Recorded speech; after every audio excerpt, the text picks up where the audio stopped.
Let's be clear. You have been manipulated throughout your entire life. They have made you believe that your desire is your identity, that your impulse defines your purpose, that your appetite dictates who you are. But listen to me carefully, that narrative is not yours. They have implanted it in you like an invisible thorn that directs every one of your movements without you even noticing. And the worst part, you have accepted it. You have become a smiling slave, a prisoner who believes he is in control. Do you know what the most dangerous thing about all this is? They have convinced you that if you are not constantly chasing pleasure, you are dead. That if you don't have sexual validation, you are worth nothing. Have you ever wondered why? Because a man who lives trapped in his desire is the easiest to control. While you are chasing bodies, you are forgetting your soul. While you obsess over impressing others, they are building empires.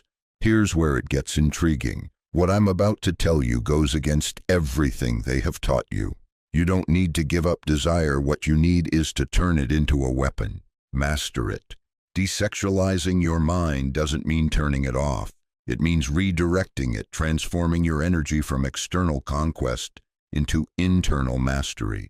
What I want to show you is not abstinence, it's transmutation. And that, my friend, is the secret they don't want you to discover. The desexualized mind is the greatest weapon of the modern man, because a man who is not manipulated by his instinct is unpredictable, and the unpredictable is dangerous. Have you ever been in a room where everyone follows the flow and suddenly someone comes in who doesn't play that game? You don't know whether to fear him or admire him, but you know, one thing, that guy has power, and you don't know why. I'll tell you, because his will is not hijacked. Think about it. How many decisions in your life have been influenced by the need to be liked? How many paths did you not take out of fear of not being enough for someone? How many times did you sacrifice your time, your money, your energy, just for a chance at validation? Each of those times you lost a part of yourself, and you did it willingly. That's the worst part. You did it smiling, believing it was freedom. But listen to this. The desexualized mind is not a cold mind. It is a mind that burns but does not burn out. It is a mind that observes desire, understands it, respects it, but does not serve it. It is not a slave, it is a strategist. And at that point, when desire stops being a tyrant and becomes a servant, the game changes. Let me take you to a dark place. Imagine this: a man who has spent his whole life seeking approval through the body. He lives to be liked. He trains, dresses, goes into debt, all for that external glance. And when he gets it, he feels like he has won something. But that something disappears in minutes, because it was never real, because it was never his. And then the cycle starts again. Do you know what that's called? Addiction, but disguised as self-love, success, masculinity. Here comes the question that will make you uncomfortable. If tomorrow no one could desire you, would you still feel you're worth something? If the answer is no, you're screwed, because you have built your identity on quicksand. And with every passing second, you sink deeper. The solution: desexualize your mind. Separate your value from your validation. Return to yourself. Restart. But of course, this is not comfortable, because it means killing a part of you. A part that has been fed since you saw your first advertisement, since you received your first compliment, since they told you that a real man conquers. But a real man conquers himself. And for that, you need a free mind. A mind that doesn't react, but decides. That doesn't crawl, but chooses. Do you want to know why great leaders, great thinkers, great creators have an almost supernatural aura? Because their minds are desexualized. Not because they don't have desire, but because they have mastered it. They have turned their energy into action, their drive into vision, their hunger into legacy. While the rest of the world chases bodies, they chase eternity. Let's go deeper, because psychology doesn't lie. Freud already said it: sexual energy, if not wasted, can be sublimated. Do you know what that means? That the very force that drags you to the abyss can take you to Olympus. That if you learn to contain your fire, you can build with it. That if you stop reacting, you can start creating. That is alchemy, psychological, mental, human. You'll ask, how do you do that? It's not done in a day. It's a war against yourself. Every time you feel compelled to impress, stop. Ask yourself, for what? Every time you feel the need for validation, breathe and observe the void, because that's where the trap is. We've been trained to flee from the void, but the void is not the enemy. The void is the space where you can rebuild yourself. The desexualized mind is dangerous because it doesn't need. And when you don't need, you don't beg. And when you don't beg, no one can use you. At that point, you become free. Do you know what it's like to walk down the street without trying to be liked? It's like walking above the noise. It's like being in a world where everyone screams, but you move silently. And silence scares because it reveals, because it makes people uncomfortable, because it shows that you are no longer in the game, you are above it. Do you want to know why many will attack you when you start this path? Because you will remind them how weak they are, because you will show them there is another way. And that hurts. Those who crawl can't stand seeing someone standing, and they will try everything. They will ridicule your silence. They will mock your self-control. They will call you cold, weird, distant, because you are taking away their excuse. Because while you were a slave, everyone was comfortable. But when you free yourself, the reflection is unbearable. That is where loneliness begins, because this path is not popular. It is not celebrated. It is not rewarded. But it is felt deep down in the marrow like an unbreakable certainty, like an internal axis that doesn't move, even if everything around shakes. That is the strength of the desexualized mind. It doesn't have to prove anything. It just exists. And its existence alone changes the environment. But here comes the worst part. The real enemy is not outside, it's inside. It's your own voice telling you that you can't, that it's not worth it, that it's easier to play the game. That voice is the one you have to kill because it's not yours. It's the voice of the world speaking through your mouth. You have to silence it, not with screams, but with actions, with discipline, with a will sharp as a blade. One day will come if you do this work when you look back and don't recognize who you were, because the you from before was programmed, and the you now is awake. And that awakening is brutal because you see everything. You see those who crawl, you see the strings of manipulation, you see the chains, and you simply walk, not because you're better, but because you chose something almost no one chooses: control. So the next time you feel tempted to seek validation, stand in front of the mirror and look at yourself. Not your physique, not your clothes. Look at yourself for real and ask yourself who's in charge. If the answer isn't you, you're not free yet. But if you can say with your head held high that you're the one who decides, then you've arrived. You've broken the cycle. You've crossed the border. And there's no turning back. That, my friend, is power. That is freedom. That is what they fear. Now we're going to open an even deeper door, because if the desexualized mind is the weapon, there is one question you can't avoid. Who are you really fighting against? Most think it's against others, against society, against culture, against external noise. And yes, in part it is. But the real enemy, the most dangerous of all, is emotional conditioning. That invisible system that makes you react without thinking. That has linked pleasure to approval, self-esteem to desire, and your identity to the echo of a gaze. Let's talk about affective conditioning, that psychological trap that has warped your way of relating to the world, to yourself, to your goals. Because desire is not born pure. It gets contaminated, it is educated, it is manipulated. Since childhood you have been taught that love is earned, that value is measured by attention received, that whoever is not desired does not exist. Result: a divided man eternally hunting himself in the eyes of others. But affective conditioning goes beyond sexual desire. It's deeper. It's in how you talk to yourself, how you decide, how you tolerate silence. It's that anxiety you feel when no one writes to you. That feeling of emptiness when you don't receive an external sign that you exist. That is not desire, that is addiction to reflection. And a man addicted to reflection is blind to his inner reality. The desexualized mind is also the mind that has broken with reflection, that has stopped looking for itself outside, that has learned to be alone without feeling empty. Because here comes the brutal truth. It's not loneliness that scares you. It's what you hear when you face it. It's the internal noise. It's the echo of all the insecurities you tried to cover with distractions. Do you know why so many men fail in silence? Because they don't know how to inhabit it. Because silence doesn't lie. Silence doesn't flatter. Silence doesn't return a distorted image of yourself. Silence shows you what you really are, and that's why you flee from it. That's why you run toward desire, toward noise, toward anything that covers that pure reflection. But here's the twist in that silence is your power. In that unfiltered mirror is the truth you have so long avoided.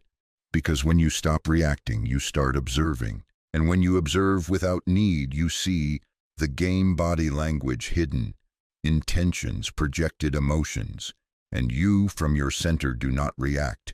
You calculate, you analyze, you act. You are no longer the emotional player. You are the chess player. Because the desexualized mind is not a dead mind. It is a strategic mind, and the world is a chessboard. Now let's go further to the root, the validation instinct. That blind impulse that many confuse with passion. It's not passion, it's disguised fear, it's need, it's emotional dependence disguised as desire, and that makes you weak. A dependent man, even if dressed in steel, bleeds inside, and the world smells the blood. The question you should ask yourself is not, how do I conquer, but why do I need to conquer? Because if the root of your action is lack, everything you build will be contaminated. Everything will be fragile, unstable, and the modern man, the one who wants to be free, cannot afford that fragility. He cannot afford to depend on someone else's smile to feel alive. This leads us to a concept very few understand: emotional autonomy. The mental state in which you stop begging for energy and start generating it. The moment when your mood stops depending on the outside. Do you know how many people are emotionally broken for not having cultivated this autonomy? They live hanging on the next validation. Their peace depends on whether they get a reply or not. Their self-esteem fluctuates with likes. That is not life, that is digital slavery. Emotional autonomy is being able to leave without drama. It's being able to say no without guilt. It's not needing to impress to feel complete. It's not depending on someone else's desire to exist.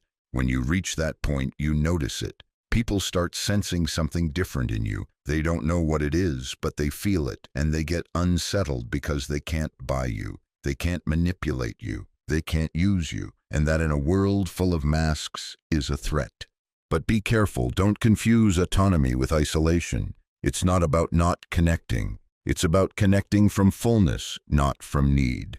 A complete man doesn't give himself out of fear of being alone. He gives himself by choice. And that changes everything, because love that is born of choice is freedom. The one born of lack is a cage. Now let's talk about focus, because all this energy you're redirecting needs a destination. The desexualized mind does not empty itself. It reinvests in creation, in purpose, in presence, in depth. Because here comes another uncomfortable secret: desire distracts. And when you master it, life slows down. You become more aware, more focused, more present. And that's when you see what others don't see. That's when you discover opportunities invisible to the rest. A focused man is not intense, he is precise. He is selective. And in a world where everyone is scattered, the one who masters his focus wins. Do you know what the real superpower is in this era of constant stimuli, sustained attention? The ability to be present without fleeing, without getting distracted, without seeking immediate pleasure. That is what separates empire builders from smoke consumers. But here's the most powerful thing: the man who desexualizes his mind does not stop feeling. He starts feeling everything more clearly. Because by filtering out the noise, perception sharpens. His intuition becomes more precise, his judgment more accurate, his presence more powerful. He no longer speaks to please, he speaks to transform. He no longer acts to impress, he acts to impact. And that, my friend, is the real revolution. A mind that no longer reacts like an animal, but responds like an architect of its own existence. A mind that doesn't need applause because it feeds on purpose. A mind that doesn't beg for connection because it is complete in itself. The world is not ready for men like this because they are impossible to manipulate, because they don't buy what's sold, because they don't fit in molds. But you are not here to fit in. You are here to break the pattern, to deactivate the system from within, to be the anomaly that proves it is possible to live free, that it is possible to feel without depending, that it is possible to be intense without losing control. That is your role. That is your path. The desexualized mind is not the end. It is the beginning of a new way of being in the world, of a new way of inhabiting your body, your mind, your time, of a new way of loving, without begging, creating without permission, existing without chains. And when you get to that point, you will understand why all this pain was worth it. Because you won't be surviving anymore. You will be truly living without need, without mask, without fear, just you and your will of steel. Now we reach the edge, not of this message, but of the abyss. Because if you've come this far, it's no accident. There is something inside you that has already awakened, something that has been knocking from within for a long time, asking to come out, asking for liberation. This is not just a talk, this is a mirror, and you know it, because while others keep running from themselves, you are here face to face with your most brutal truth. I want you to understand this: the desexualized mind is not a trend, not a pose, not a pretty philosophy to decorate your social media. It is a declaration of war, a silent war, against everything that has kept you chained, against every mental chain you mistook for a caress, against every impulse you confused with freedom. This is not about repression, it's about choice, about taking total control, about nothing, absolutely nothing, dictating who you are. Do you know why this ending is not really an ending? Because what begins now is the hardest part. Applying, putting into practice, living what you just understood. And that's where many fall, because understanding makes you feel strong, but holding that understanding day to day, that transforms you. That makes you one of the few who can truly look the world in the eyes without lowering their head. At that point, I warn you of something. You will lose things, people, habits, spaces where you no longer fit. The price of freedom is that you cannot carry everything with you. But what you gain will be greater than any loss. You will gain clarity. You will gain peace. You will gain an identity that doesn't need to be made up every morning. You will gain the power to need nothing, and from there you can build everything. The desexualized mind is not only the greatest weapon of the modern man, it is the ultimate one. Because in a world designed to keep you hungry, distracted and dependent, the man who masters his own appetite becomes ungovernable. He becomes dangerous not through aggression, but through autonomy. He becomes powerful not through domination, but through self-possession. This is your invitation to psychological revolution, not the gentle kind that asks you to think more positively, but the radical kind that demands you face the uncomfortable truth you have been living as a slave to forces you were taught to worship. Your desires, your needs, your compulsions, they were never yours. They were installed, programmed, and maintained by a system that profits from your weakness. But you are not weak. You never were. You were simply asleep. And now you're waking up. And when you're fully awake, when you've desexualized your mind and reclaimed your power, you'll walk through this world as a free man in a prison planet. You'll see the bars everyone else calls normal. You'll hear the chains everyone else calls success, and you'll simply smile and continue building your empire of one.